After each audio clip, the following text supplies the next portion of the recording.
Worldwide movement. Peace, love, respect. Big King Sadiq hollering at you one more again. All right, folks. Thank you all yet again for continuing to help build the worldwide movement. Peace, love, respect. Man, I love you all. And just in general, give yourselves a round of applause, folks. We are doing it. Indeed, as we collectively surge powerfully forward in forging our new paradigm, right? New high vibrational frequency paradigm. Man, another beautiful day, a fall day, right? Weather fitting of that. But yet we see the sun peeking through the clouds, right? Not even just peeking, busting through, like, hey. So let's take that beautiful energy, absorb that, and take it with us. So, man, I want to talk to you about something important.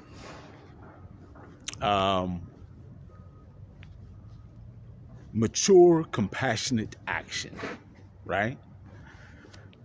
One concept, three components. Mature, right? You folks been riding with me for a while. What are we talking about when we say mature, right? What are we really referring to? We're referring to spiritual maturity, right? Where you are right now in terms of the wealth of maturity that you can draw from in all of your spirit's experience, right? And we know for many of us that can span many lifetimes, many perhaps. But regardless of that, again, it's about the ability to draw from that wealth of wisdom, of acquired wisdom, right? That ability to experience, glean from the experience what you need to mature, right? For your spirit to learn a lesson, right? And truly absorb the wealth of that lesson. You will, and I do whole videos I've done about life experiences, you know, both what we would perceive as positive or negative or good or bad or however you want to classify it. So I won't go too deeply into that, but certainly from all of that, right? From what we call life, this collage of experiences, right? What you can glean from that. As you continue to experience, it helps you to develop, to grow, right? To experience, to learn, to mature. So that's kind of what we refer to when we talk about maturity. So mature compassionate action, the second component, right? Folks, your maturity is one thing and your compassion is a very different thing, right? Even though you'll find compassion to be an attribute of the spiritually mature often, right? Your compassion comes from connection.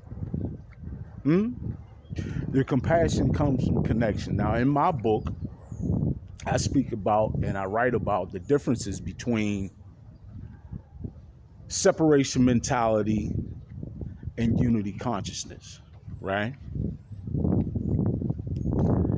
And that touches a little bit about on this. So for those of you who have my book, you can find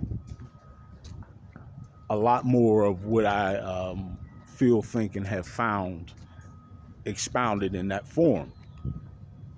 And certainly whoever doesn't have the book yet, please go out and get it.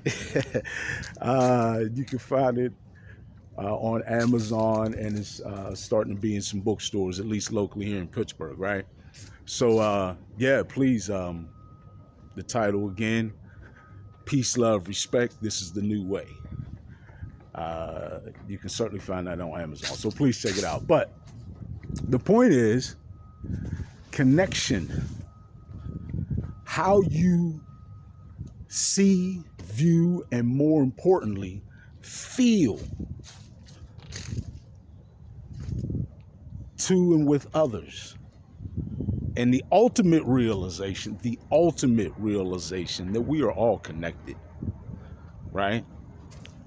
Truly,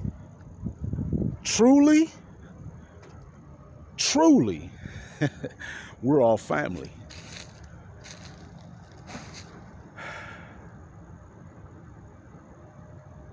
This view that I've just come upon gives me a moment to pause and think of that, and think of one of the ways, or one of the things that has helped me to develop my compassion, right? My concept of it to grow is my connection, right? Man, a big part of that is a connection with nature, a connection with the planet. Huh? Folks, you got to be able to look at this, right? And see the basic beauty of it. And realize, man, we got this whole beautiful planet tailor-made for our survival. Wow. That's beautiful in itself, and so much to connect to, right? And from that very basic understanding, and here's why I start here. You really realize at a primal level, huh? We all spring from that. All of us. Every being on this planet. And certainly every human being, right? So we got to be connected. We got to be family. And then the more you allow yourself, and I phrase it that way purposefully, the more you allow yourself to feel that connection with other people, the more real it becomes. And with that connection, your compassion grows. Why? Because when something happens to someone else, or when someone else is experiencing or dealing with something, you can look at it from an empathetic position. Well, what does that mean? An empathetic position is one in which perceptually, right, the way you perceive it, you put yourself in that other person's position. What if that were me? Huh? Me or mine, who I love. And then you start to grow that love and compassion, right? Now this is not earth-shattering, any of this. We understand that. But sometimes, folks, the basics is what we got to go back to. Hey, what do we do in sports? I don't care if it's football, basketball, whatever. They tell you when you get a little off your game, go to the fundamentals, man. Go back to the basics. And I'm telling you, go to the basics. Get in nature. Appreciate that from which you come, right? And then start to appreciate each other and how connected we actually are. Huh?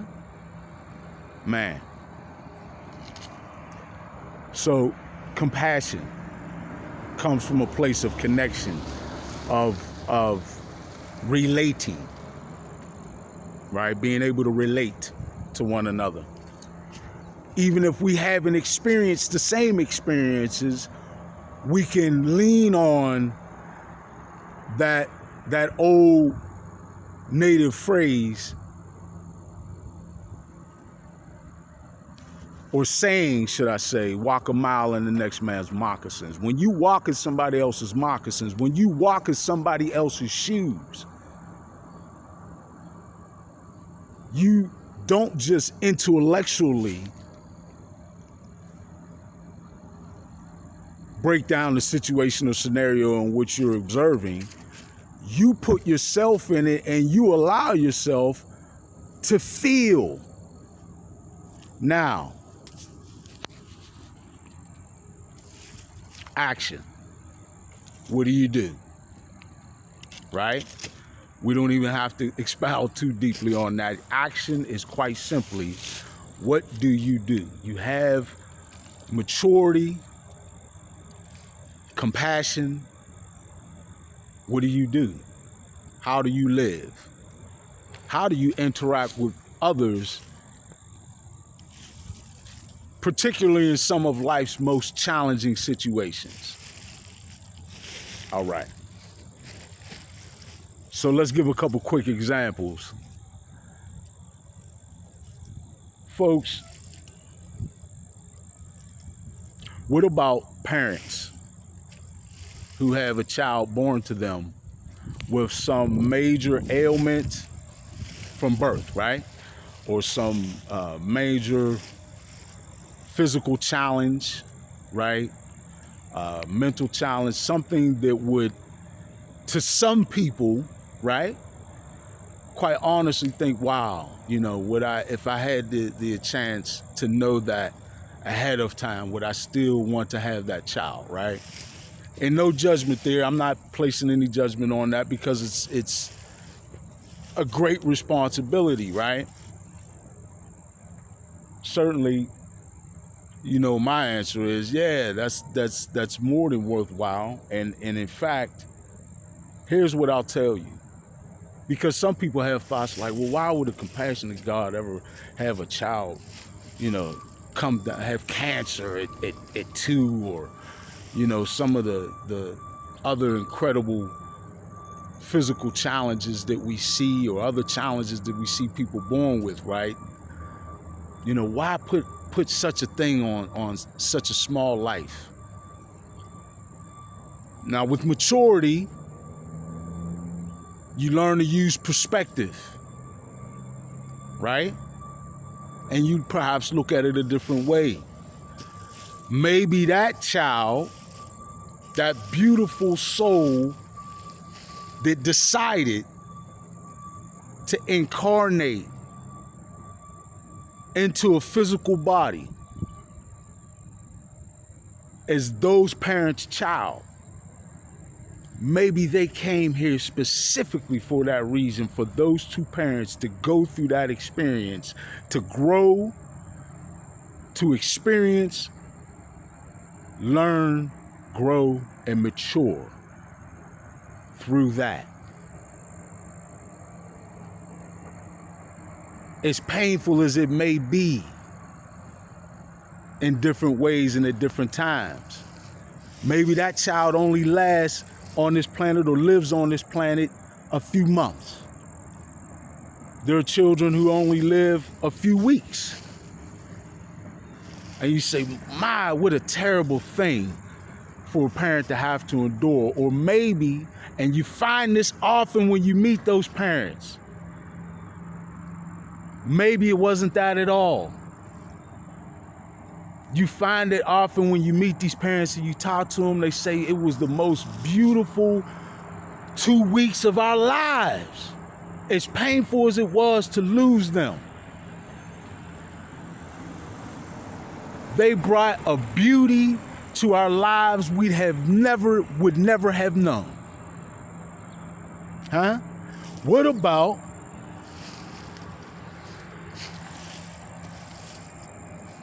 when someone loses someone unexpectedly or to some act of violence, right? And you are around them. What a horrible thing to have to try and figure a way to cajole someone through, right?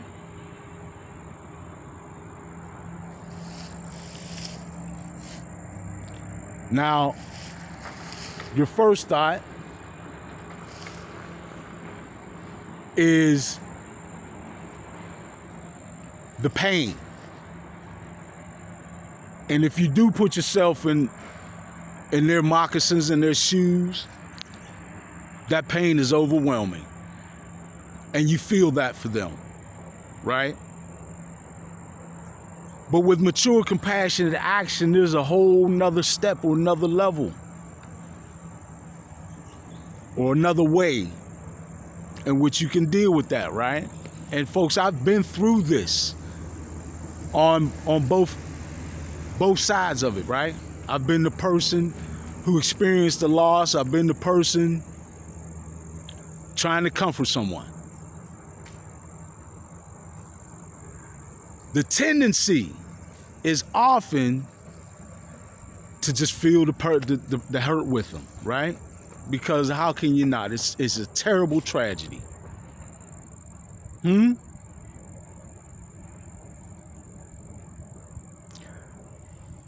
that's a natural tendency. Let me give this caveat. Part of how we learn, right, in the old paradigm or in the way that the world worked, part of the way that we learn to deal with death or death of a loved one is that pain, right? And often that what we call the quote unquote mourning process. In that process, as is human tendency based on the way things used to work, right? And the way that we were taught in this society, we naturally tend to equate how much pain we're feeling over the loss of that loved one with how much we love them.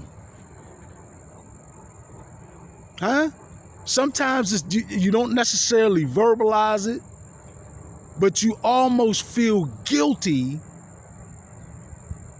when the pain lessens.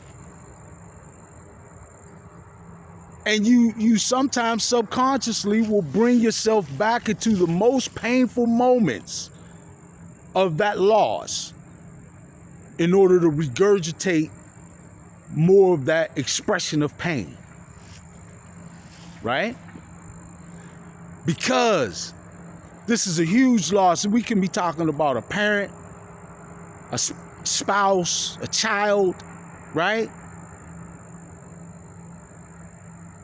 Your guilt tells you should feel pain, and overwhelming pain that you can't just get over because that's your baby, that's your mother, or whoever, that's your husband or your wife.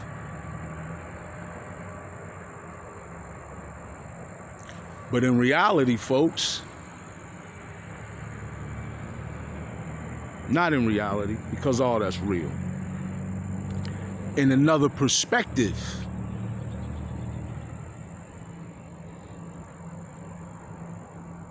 you're honestly not doing, and we've been cajoled and told this, this is not a lightning bolt for me, but you're not doing what that person wants for you, because if they love you that much, and they did, right? That's why that connection is there. Do you think they want your pain?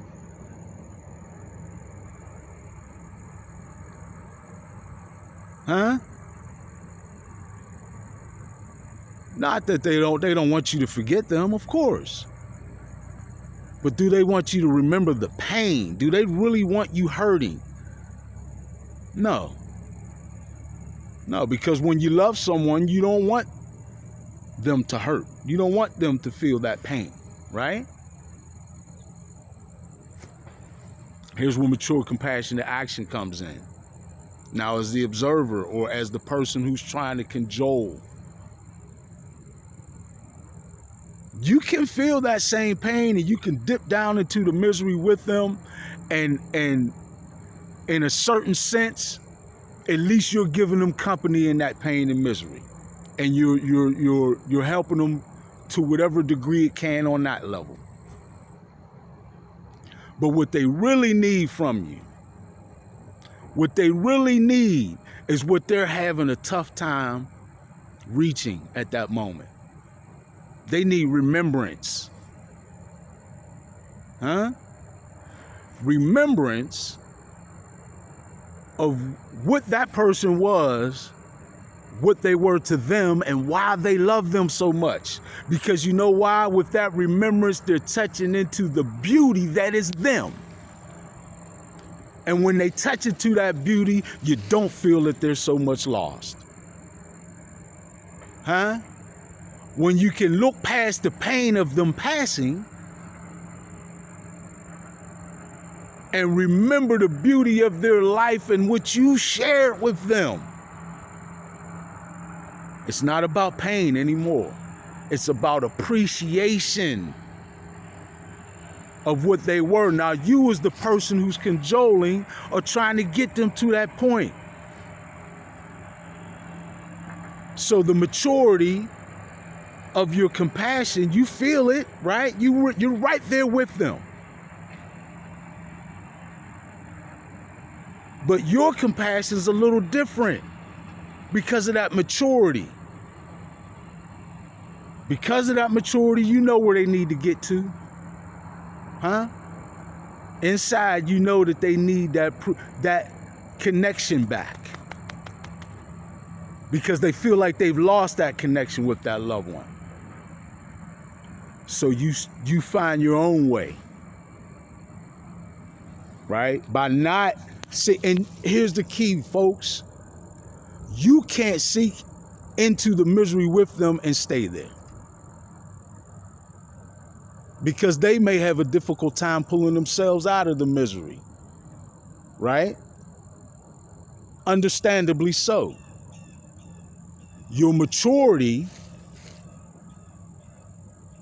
affects your compassion in that you can pull yourself out of the misery, right? And start to be that reminder of the beautiful person that they were, that they are, because they're still with you. They're still with you, folks. We talked in previous videos about how we're so much more than our physical body, right? How there's even so much more to reality, quote unquote, itself than what we see with our two eyes. In fact, you perceive very little of what is actually there with your two eyes. Don't take my word for it. As with anything else, do the research and look into it for yourself. You'll find that what we view with our eyes is less than 5%. Less than 5% of what's actually there. So when you see a person, that what you see, touch, and feel, right, in this 3D linear plane is only a small percentage of them. But all of them loves you. All of them loves you, though. So though that 5% might not be there, the rest of them is right there with you, loving you still, and always will be, and connected to you even at a DNA level. Remember, DNA itself is one of the most incredible modalities for storage and memory. They are with you for real. So when someone tells you that, and when you is the person who's cajoling and trying to help that next person, you can say it with confidence and know that it's real. They are still with you. You can't have that 5% that you loved so much, that you got so attached to. But don't turn your back on or don't deny all the rest of them that still loves you and is still with you. And when you can convey that to somebody else with the compassionate maturity that you bring to the table, you will see in them an affect or the result of mature, compassionate action. You were mature enough to walk through the experience with them. You had the compassion to feel for them and with them. And in the action, you knew what to do and how to do it. It's not necessarily even about coming up with the right words. There might not be any words. Sometimes just you sitting there in maturity, in spiritual maturity, the compassion to sit there with them and feel the entire experience with them, but the maturity to not bring the same low despair, the same low frequencies, the same pain, the same hurt, but to bring remembrance of the love that is eternal in that person and in you, and both of you are forever connected.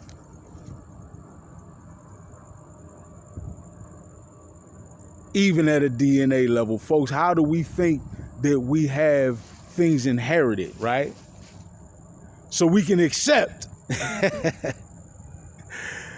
a DNA inheritance of a disease, right? Which is just an information transfer at the DNA level. But you can't accept, perhaps, that the connection you have with your loved ones is also at that DNA level.